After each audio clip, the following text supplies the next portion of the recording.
ವಿಚಾರದಲ್ಲಿ ನಿಮಗೆ bottom of the deck ಬಂದಿರುವಂತಹದ್ದು ಇಂಪ್ರೆಸ್ ಕಾರ್ಡ್ ಬಂದಿದೆ. ಸೊ ಇಂಪ್ರೆಸ್ ಕಾರ್ಡ್ ಏನನ್ನು ರೆಪ್ರೆಸೆಂಟ್ ಮಾಡುತ್ತೆ? ಕೆಲವೊಂದು ರೀತಿಯ ನಿಮ್ಮ ಲವ್ ಲೈಫಿನ ವಿಚಾರದಲ್ಲಿ ಶಾಂತವಾಗಿರ್ಬೇಕು, ಸಮಾಧಾನವಾಗಿರ್ಬೇಕು, ಒಂದು ಪ್ರೀತಿ ಇರಬೇಕು ಅನ್ನುವಂತಹದ್ದು, ಮತ್ತೆ ಒಂದು ಸ್ಟೇಬಲ್ ಆಗಿರ್ಬೇಕು ಅನ್ನುವಂತಹ ರೀತಿಯಲ್ಲಿ ನೀವು ಆಲೋಚನೆಯನ್ನು ಮಾಡ್ತಾ ಇರುವಂತಹದ್ದು ಬಾಟಮ್ ಆಫ್ ದ ಡೆಕ್ ಅಲ್ಲಿ ರೆಪ್ರೆಸೆಂಟ್ ಆಗ್ತದೆ. ಲೈಫಿನ ವಿಚಾರದಲ್ಲಿ ನೀವು ಪಾಸ್ಟಿನಲ್ಲಿ ಕೆಲವೊಂದು ರೀತಿಯ ಕೆಲವೊಬ್ಬರಿಗೆ ಸೋಲ್ಮೇಟ್ ಕನೆಕ್ಷನ್ ಅನ್ನ ರೆಪ್ರೆಸೆಂಟ್ ಮಾಡ್ತಾ ಇದೆ ಕೆಲವೊಬ್ಬರಿಗೆ. ಓಕೆನಾ? ನಿಮ್ಮ ಪ್ರೀತಿಯಲ್ಲಿ ಒಂದು ರೀತಿಯ ಬಾಂಡೇಜ್ ಇರುವಂತಹದ್ದು ರೆಪ್ರೆಸೆಂಟ್ ಆಗ್ತಾ ಇದೆ. ಹಾರ್ಮೋನಿಗಳು ಇರುವಂತಹದ್ದು ರೆಪ್ರೆಸೆಂಟ್ ಆಗ್ತದೆ ಕೆಲವೊಬ್ಬರಿಗೆ. ಓಕೆನಾ? ಮತ್ತೆ ಕೆಲವೊಬ್ಬರಿಗೆ ನಿಮ್ಮ ಲವ್ ಲೈಫ್ ನ ವಿಚಾರದಲ್ಲಿ ಥರ್ಡ್ ಪಾರ್ಟಿ ಸಿಚುಯೇಷನ್ ಅನ್ನ ರೆಪ್ರೆಸೆಂಟ್ ಆಗ್ತಾ ಇದೆ. ಓಕೆನಾ? ಥರ್ಡ್ ಪಾರ್ಟಿ ಸಿಚುಯೇಷನ್ಸ್ ಅನ್ನ ರೆಪ್ರೆಸೆಂಟ್ ಮಾಡ್ತದೆ ನಿಯರ್ ಪಾಸ್ಟಿನಲ್ಲಿ ನಿಮಗೆ. ನೆಕ್ಸ್ಟ್ ಕಾರ್ಡ್ ಬಂದಿರುವಂತಹದ್ದು ಪೇಜ್ ಆಫ್ ಸೋರ್ಟ್ಸ್ ಬಂದಿದೆ. ಥರ್ಡ್ ಕಾರ್ಡ್ ಬಂದಿರುವಂತಹದ್ದು ಯಾವುದು? ನಿಮಗೆ ಪೇಜ್ ಆಫ್ ಸೋರ್ಟ್ಸ್ ಬಂದಿದೆ. ಸೊ ಕ್ಯೂರಿಯಾಸಿಟಿ ಇದ್ದಂತಹ, ನಿಮ್ಮ ಲವ್ ಲೈಫಿನ ವಿಚಾರದಲ್ಲಿ ಒಂದು ಕ್ಯೂರಿಯಾಸಿಟಿ ಇದ್ದಂತಹ, ಒಂದು ರೀತಿಯ ಬಾಂಡೇಜ್ ಇದ್ದಂತಹ, ಸ್ವಲ್ಪ ನೀವು ಮಾತಾಡಿರುವಂತಹ ಸಾಧ್ಯತೆಗಳು ರೀಸೆಂಟ್ ಪಾಸ್ಟ್ ನಲ್ಲಿ ರೆಪ್ರೆಸೆಂಟ್ ಆಗ್ತಾ ಇದೆ. ಸೊ ನಿಮ್ಮ ಲವ್ ಲೈಫಿನ ವಿಚಾರವಾಗಿ ಒಂದು ರೀತಿಯ ಬಾಂಡೇಜ್ ಇರುವಂತಹದ್ದು, ನೀವು ಕೆಲವೊಬ್ಬರಿಗೆ ಥರ್ಡ್ ಪಾರ್ಟಿ ಸಿಚುಯೇಷನ್ ಮತ್ತೆ ಕೆಲವೊಬ್ಬರಿಗೆ ಸೋಲ್ಮೇಟ್ ಕನೆಕ್ಷನ್ ಅನ್ನ ರೆಪ್ರೆಸೆಂಟ್ ಮಾಡ್ತಾ ಇದೆ. ಮತ್ತೆ ನಿಮ್ಮ ಲವ್ ಲೈಫಿನ ವಿಚಾರದಲ್ಲಿ ನೀವು ಮಾತಾಡಿರುವಂತಹದ್ದು ಕೂಡ ಕೆಲವೊಂದು ರೀತಿಯ ಮಾತುಕತೆಗಳು ಆಡಿರುವಂತಹದ್ದು, ಹೊಸ ಐಡಿಯಾಗಳನ್ನ ಮಾಡಿರುವಂತಹದ್ದು ಇಲ್ಲಿ ರೆಪ್ರೆಸೆಂಟ್ ಆಗ್ತದೆ. ಮೇ ಬಿ ನೀವು ಫ್ರೆಂಡ್ಸ್ ಗಳ ಮೂಲಕ ನೀವು ನಿಮ್ಮ ಪರ್ಸನ್ ಅನ್ನ ಭೇಟಿಯಾಗಿರಬಹುದು. ಯಾವುದೋ ಕೆಲವೊಂದು ಫಂಕ್ಷನ್ ಗಳಲ್ಲಿ ನೀವು ನಿಮ್ಮ ಪರ್ಸನ್ ಅನ್ನ ಭೇಟಿಯಾಗಿರುವಂತಹ ಸಾಧ್ಯತೆಗಳು ಇದೆ ಅನ್ನೋದನ್ನ ನಿಮ್ಮ ಪಾಸ್ಟ್ ನಲ್ಲಿ ರೆಪ್ರೆಸೆಂಟ್ ಮಾಡ್ತಾ ಇದೆ. ನೆಕ್ಸ್ಟ್, ಅಟ್ ಪ್ರೆಸೆಂಟ್ ನಲ್ಲಿ ಯಾಕೋ ನಿಮ್ಮ ಲವ್ ಲೈಫಿನ ವಿಚಾರದಲ್ಲಿ ಫೀಲಿಂಗ್ ಲೆಫ್ಟ್ ಔಟ್ ಆಗಿರುವಂತಹ ಸಾಧ್ಯತೆಗಳು ರೆಪ್ರೆಸೆಂಟ್ ಆಗ್ತಾ ಇದೆ. ಅಟ್ ಪ್ರೆಸೆಂಟ್ ನಲ್ಲಿ ಯಾಕೋ ಕೆಲವೊಂದು ರೀತಿಯ ಚಿಂತೆಗಳಿರುವಂತಹದ್ದು, ವರೀಸ್ಗಳಿರುವಂತಹದ್ದು, ಬೇಜಾರಿನಲ್ಲಿ ನಿಮ್ಮ ಲವ್ ಲೈಫಿನ ವಿಚಾರದಲ್ಲಿ ಇರುವಂತಹದ್ದು ರೆಪ್ರೆಸೆಂಟ್ ಆಗ್ತಾ ಇದೆ. ಯಾಕೆ ಅಂದ್ರೆ ನಿಮ್ಮ ಲವ್ ಲೈಫಿನ ವಿಚಾರವಾಗಿ ಕೆಲವೊಂದು ರೀತಿಯ ಬದಲಾವಣೆಗಳಾಗ್ತಾ ಇರುವಂತಹದ್ದು ರೆಪ್ರೆಸೆಂಟ್ ಆಗ್ತಾ ಇದೆ. ಯಾಕೋ ಕೆಲವೊಂದು ಚೇಂಜಸ್ಗಳಾಗ್ತಾ ಇರೋದ್ರಿಂದ ನೀವು ಬೇಜಾರಿನಲ್ಲಿ ಇರುವಂತಹದ್ದು.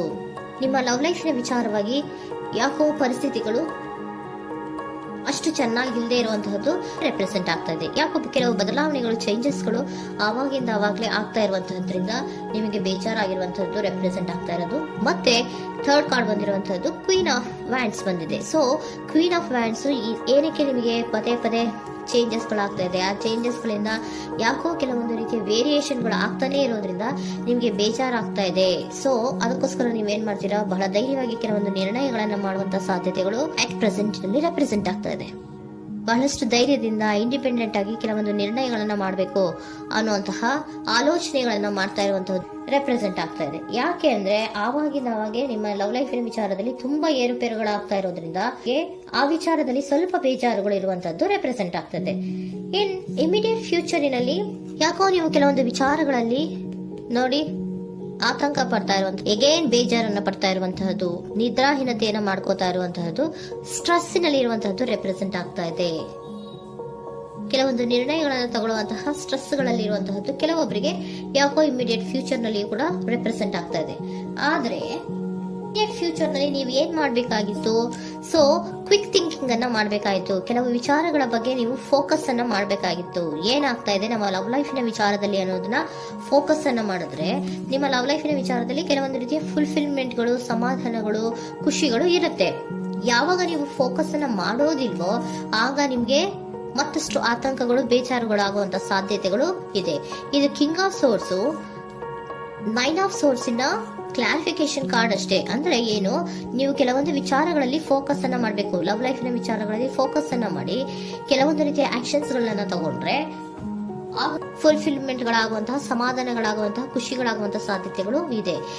ಕರೆಕ್ಟ್ ಆಗಿ ಮಾತಾಡಬೇಕು. ಏನ್ ಮಾತಾಡಬೇಕು ನಿಮ್ಮ ಲವ್ ಲೈಫಿನ ವಿಚಾರವಾಗಿ ಕರೆಕ್ಟ್ ಆಗಿ ಮಾತಾಡಿ ಕೆಲವೊಂದು ರೀತಿಯ ಕ್ಲಿಯರ್ ಥಿಂಕಿಂಗ್ ಅನ್ನ ಮಾಡಿ ಕ್ವಿಕ್ ಆಕ್ಷನ್ಸ್ ಅನ್ನ ತಗೊಳ್ಳುವಂತಹದ್ದು ರೆಪ್ರೆಸೆಂಟ್ ಆಗ್ತಾ ಇದೆ. ಓಕೆನಾ? ಇದಿಷ್ಟು ನಿಮ್ಮ ಕಾರ್ಡ್ಸ್ ನ ರೀಡಿಂಗ್. ನೆಕ್ಸ್ಟ್, ಏಂಜಲ್ ಗೈಡೆನ್ಸ್ ನಿಮ್ಗೆ ಏನ್ ಹೇಳ್ತಾ ಇದ್ದಾರೆ ಅನ್ನೋದನ್ನ ನೋಡೋಣ. ನಿಮ್ಮ ಲವ್ ಲೈಫಿನ ವಿಚಾರವಾಗಿ ಏಂಜಲ್ ಗೈಡೆನ್ಸ್ ಏನ್ ಕೊಡ್ತಾ ಇದ್ದಾರೆ? ವೇಟ್ ಅಂತ ಹೇಳ್ತಾ ಇದ್ದಾರೆ. ಸ್ವಲ್ಪ ತಾಳ್ಮೆಯಿಂದ ಇರೋ. ಅವಸರದಲ್ಲಿ ಯಾವ ನಿರ್ಧಾರವನ್ನ ಕೂಡ ಮಾಡಬೇಡ ಅನ್ನೋದನ್ನ ಏಂಜಲ್ ಗೈಡೆನ್ಸ್ ಕೊಡ್ತಾ ಇದ್ದಾರೆ. It's up to you. ಇದು ಎಲ್ಲ ನಿನಗೆ ಬಿಟ್ಟಿರುವಂತಹದ್ದು. ಬೇಗ ಬೇಗ ಕೆಲವೊಂದು ನಿರ್ಧಾರಗಳನ್ನ ಕ್ವಿಕ್ ಥಿಂಕಿಂಗ್ ಅನ್ನ ಮಾಡಿದ್ರು ಕರೆಕ್ಟ್ ಆಗಿ ಕ್ಲಿಯರ್ ಥಿಂಕಿಂಗ್ ಅನ್ನ ಮಾಡಬೇಕು. ಸೊ ಕ್ಲಿಯರ್ ಥಿಂಕಿಂಗ್ ಅನ್ನ ಮಾಡೋದಕ್ಕೆ ಲವ್ ಲೈಫ್ ನ ವಿಚಾರವಾಗಿ ಸ್ವಲ್ಪ ಟೈಮ್ ಬೇಕಾಗುತ್ತೆ. ಅದಕ್ಕೋಸ್ಕರನೇ ಏಂಜಲ್ ಗೈಡೆನ್ಸ್ ನಿಮ್ಗೆ ಏನ್ ಕೊಡ್ತಾ ಇದಾರೆ, ಸ್ವಲ್ಪ ವೇಟ್ ಮಾಡಿ. ಇಟ್ಸ್ ಅಪ್ ಟು ಯು, ಇದು ನಿಮ್ಗೆ ಬಿಟ್ಟಿರುವಂತಹದ್ದು. ಪರ್ಫೆಕ್ಟ್ ಟೈಮಿಂಗ್, ಕೆಲವೊಂದು ವಿಚಾರಗಳಿಗೆ ಪರ್ಫೆಕ್ಟ್ ಟೈಮಿಂಗ್ ಅನ್ನೋದು ಅಥವಾ ಡಿವೈನ್ ಟೈಮಿಂಗ್ ಅನ್ನೋದು ಬರಬೇಕು. ಆಗ ಕೆಲವೊಂದು ನಿರ್ಣಯಗಳನ್ನ ಮಾಡಬಹುದು. ಸ್ವಲ್ಪ ನೀವು ಈಗ ಯಾವುದೇ ರೀತಿಯ ಅವಸರದ ನಿರ್ಧಾರಗಳನ್ನು ಮಾಡೋದು ಬೇಡ ಅಂತ ಹೇಳ್ತಾ ಇದ್ದಾರೆ. ಓಕೆ, ಸರೆಂಡರ್ ಕಾರ್ಡ್ ಏನ್ ಹೇಳ್ತಾ ಇದ್ದಾರೆ ಅನ್ನೋದನ್ನ ನೋಡೋಣ. So surrender frustration doesn't open any doors. The key to resolving a dilemma, dissolving a block, is to take a breath, center yourself and regroup, so may approach the situation more calmly. Frustration, ಹತಾಶೆ ಅನ್ನೋದು ಮಾಡ್ಕೋಬೇಡಿ. ಹತಾಶೆ ಮಾಡ್ಕೊಳ್ಳೋದ್ರಿಂದ ನಿಮ್ಗೆ ಯಾವುದೇ ರೀತಿಯ ಹೊಸ ಐಡಿಯಾಗಳು ಬರಲ್ಲ, ಹೊಸ ಥಿಂಕಿಂಗ್ಗಳು ಬರಲ್ಲ, ಕ್ಲಿಯರ್ ಥಿಂಕಿಂಗ್ ಅನ್ನ ಮಾಡಕ್ಕೆ ಸಾಧ್ಯ ಆಗಲ್ಲ.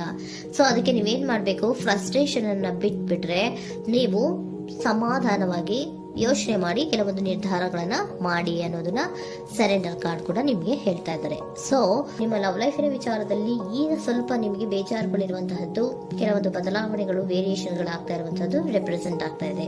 ಸೊ ನಿಮ್ಮ ಲವ್ ಲೈಫಿನ ವಿಚಾರಕ್ಕೆ ಫ್ಯೂಚರಿನಲ್ಲಿ ಕೆಲವೊಂದು ಆಕ್ಷನ್ಸ್ ಅನ್ನ ತಗೋಬೇಕಾದ್ರೆ ಸ್ವಲ್ಪ ವೇಟ್ ಮಾಡಬೇಕು, ಕ್ಲಿಯರ್ ಆಗಿ ಥಿಂಕ್ ಮಾಡಬೇಕು, ಅದರದಲ್ಲಿ ಆಕ್ಷನ್ಸ್ ಅನ್ನ ತಗೋಬೇಕು ಅನ್ನೋದನ್ನ ಹೇಳ್ತಾ ಇದ್ದಾರೆ. ಓಕೆನಾ?